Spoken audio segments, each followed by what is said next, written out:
So your plantar fasciitis can be caused by a few different things. It can be caused by you starting to do a lot more physical activity than you have before on your feet. It can be from tight muscles through the back of your leg or on your foot, or weak muscles through the back of your leg and your foot. It can also come from things like your footwear. So all those things that physiotherapy can help with, and I'm just going to start today by going through a couple of exercises that you can use to help with alleviating your pain.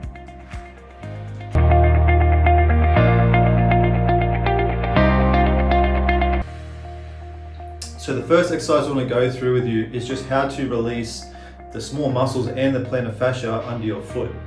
So this can help a lot with alleviating pain. Now, it's not a fix, but in that early acute phase where you're really sore and you need just to get through the day or have that pain down so you can do it a little bit more, the release work can help. So with your release work through the bottom of your foot, you want to make sure that you're not actually going over the painful part of the heel.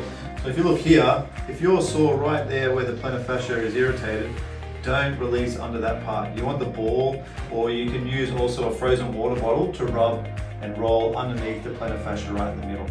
So ball's there, put it on the ground, like that, and you're just rolling your foot under it.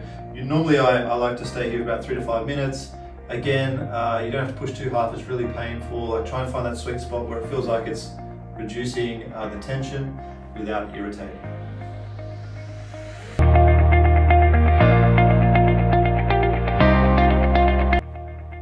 So another really important part to helping get rid of your plantar fascia pain is starting to get the calf muscle strong.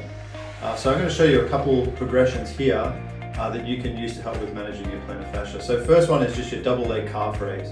So with that, your feet are shoulder width apart, knees straight, holding on for balance, and then you're just going up onto your toes. It's important to go slow with this and not to feel like it's irritating your heel. So if you feel a bit of mild pain, but when you finish it's okay, that's the sweet spot. But if it's getting irritated and feels worse, then don't do this exercise.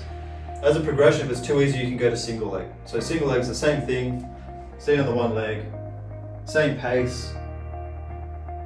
If it's a little bit sore during, but you're okay after, that's fine.